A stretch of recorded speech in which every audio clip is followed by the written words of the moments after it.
Hi everybody, Lewin here from Remote King, just to show you a few things about our applications. Today we're going to be showing a little bit of the garage and gate identifier. So the first thing you'll need to do is be signed in to our website, remoteking.com.au.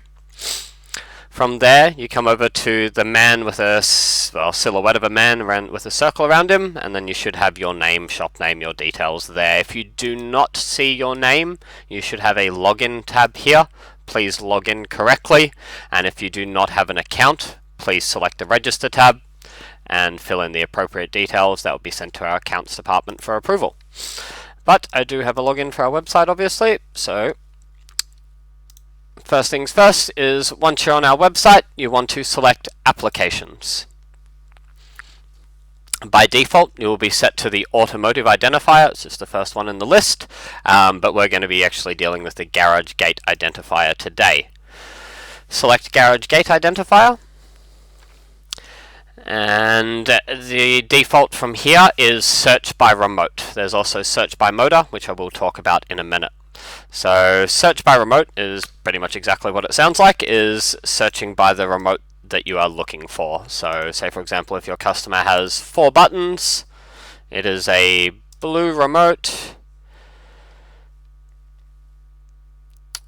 say it's in the 434 megahertz,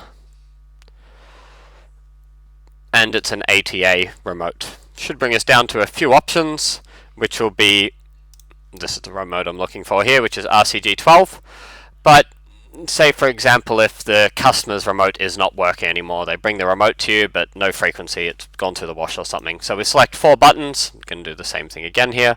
We're going to select blue, but this time here I'm going to say I don't know the frequency. We do know it's an ATA branded product, but I don't know the frequency. So from here it narrows down the actual options that you could then have. Now all these here are pretty much the same remote. They are actually RCG12, although they're just in a little bit of a different package. So you don't have to fill in all of these boxes. Obviously the more information you put into these boxes, the less results you will get. It will narrow down the field dramatically every time you put more information into one of these boxes. So the more information the better, of course, but it is not essential. Next is the search by motor tab. So this is kind of like a reverse lookup for remote finding. So it's more going off the motor. The customer's lost all the remotes to the motor. Let's say they've got an ATA motor. Once again, we're going to GDO2 V6,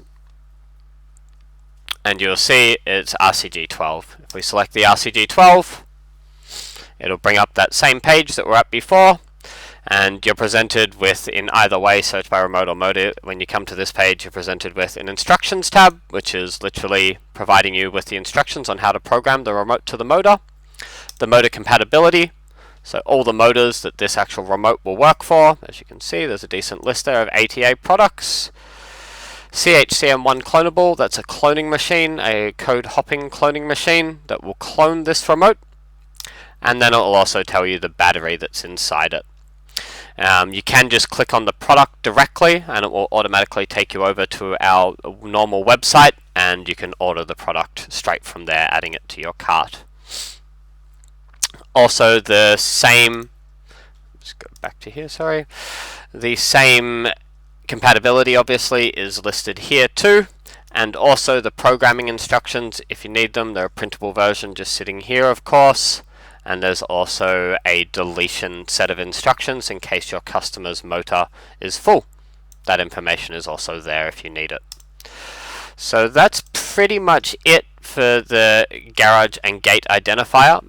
The search by motor is a really nifty feature, to be honest. When we receive messages of pictures of motors, or a customer calls or emails saying that I have this motor, I need a remote for it, the customer's lost all, this is all we're doing, is actually coming into here, selecting whatever the actual motor that the customer says it is, and then obviously whatever the actual model. And as you can see, it will bring up the compatible remotes. Once again, select a remote and it will bring up the actual product for you. So nice and easy. Yeah, nice way just to get it done nice and quick. So that's it for the garage and gate identifier. Thank you very much.